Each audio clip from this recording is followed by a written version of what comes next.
Hello everyone, my name is Samantha Flowers and here is my midterm caption presentation for Module 6. For my first caption that I chose was from one of the questions in Module 3. The question was, what do you believe are the implications of both positive and negative of linguistic profiling for individuals of various linguistic backgrounds? Here's my response. I wrote that I believe it should be used for hiring for certain jobs, but done so correctly. The negative part is that it can make it look like racism or someone being prejudiced if it could help or hurt you while applying for employment. For example, which is a personal experience, in high school, I had a math teacher who had a very thick accent. I'm unsure where she was actually from, but math still, and I feel like always will be, one of my least strong subjects. With her accent, I could not understand her at all. I couldn't even communicate with her because of that hard barrier. My mom thought I was ridiculous and scheduled a conference with her to only find out I was telling the truth. I hope it's not wrong of me to say this, but being an educator, there has to be an easy communication. My grades suffered and caused me to be behind the next year. The same kind of incident happened my first year in college. Luckily, there was free tutoring in a large group. Almost all of us would meet together in the tutoring lab, and this was all because of that communication barrier with her accent. So I do believe in some jobs there can't be a communication/understanding barrier, especially in education. But with that being said, other job opportunities should not go by linguistic profiling, but by the experience they bring to the table.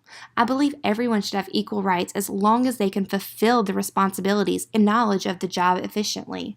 It shouldn't matter what your gender, color of your skin, your wealth or your social class, or your accent, unless one of those things, which in my opinion, the only thing that really can matter in a job is the accent, possibly the gender depending on the job, but these should not, as long as any of those things don't keep you from being able to fill the job duties entirely, it should not matter. For my next caption, I took my response to one of Eric's questions. It was actually question number 4. His response to question number 4 was a personal experience he had with a friend who was Hispanic. His friend called a person on speakerphone about an ad that he found on a car, but because of his dialect, he got judged right from the get-go. The person on the other lines said something on the lines of, "Do you actually have the money to buy the car?" And it was because of his dialect, which I completely agree that is ridiculous. It is very sad that situations like this happen every day. It's awful that your language dialects and accents can put you in a category of wealth, race, and education status. It's really mind-blowing, to be honest.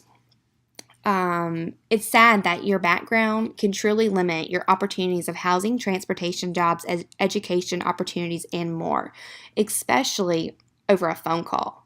This really supports what we watched in the first video clip of Module 3. It really is so sad that your background, and in this example, just your accent, can be identified and profiled over a phone call and can limit your opportunities of housing, transportation, and of course, there's so many other things. My next caption that I chose was my response to our Module 5 discussion. My response was, I consider myself a speaker of standard American English with a little Southern touch. I can't make myself stop saying y'all for anything. I promise I've tried. I was taught SAE growing up in school. The risk that I feel teaching only SAE in school is the way it can make a child feel incorrect of their home language. It can make them feel not only wrong but ashamed or embarrassed or uneasy about them being themselves speaking. Until this course, I thought there was only one way of correct English, and that's very far from the truth. But even though I have that opinion, that does not outweigh the positive outcome of still continuing to teach SAE. Those children are getting a larger, broader education of language that can help them succeed with more diversity. Those people can be the help of decoding for someone who cannot be educated with the difference. Those people could help others learn, educate others with the differences, and or save someone's life. That person who is experienced is more who has experienced more than just SAE has more understanding for more people, and I really feel could make this world a better place. My goal is to be an educator, and until this course, and especially this module, I kept thinking in my head that this needs to be correct, or this person is saying something incorrectly. But in actuality, I needed to open up my eyes and broaden my experience in education for other people's home language backgrounds and ethics. In my opinion, there is not a wrong or a right English or language, but only a preferred one for individuals or the ones they teach in school. Keep an open mind and heart to the new ones that you're not familiar with. Module 5 was by far my favorite one, and that third video clip of Chandra Author really opened my eyes. I enjoyed her video clip so much that I ended up forwarding it to several friends and family members that I have who are educators.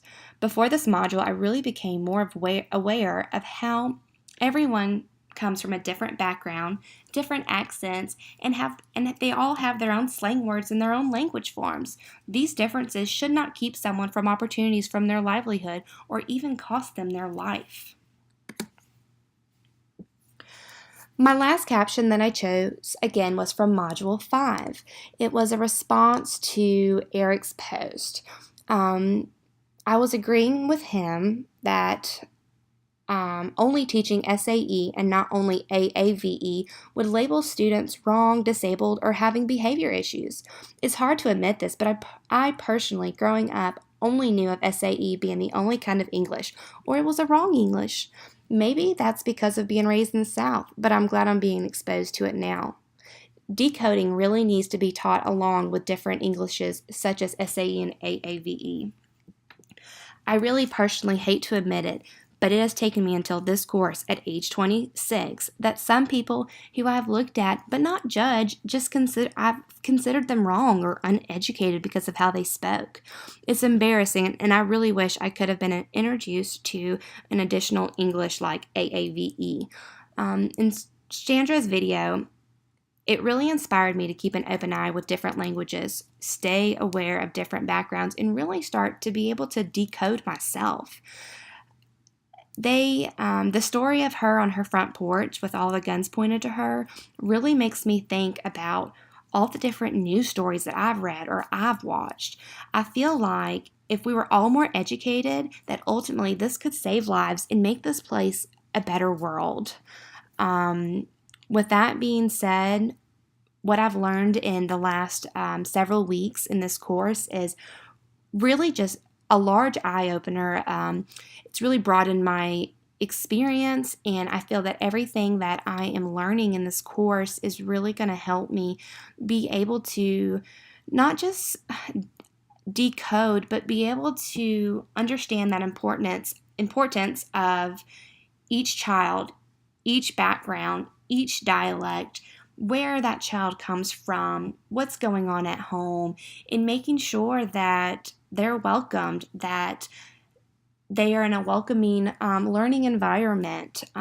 Just going back to Chandra's video, she talked about having two different lives, her hip-hop life at home and then the school because she went to on a bus across town. She had to act a different way. She, instead of listening to hip-hop, she started, listening to Green Day.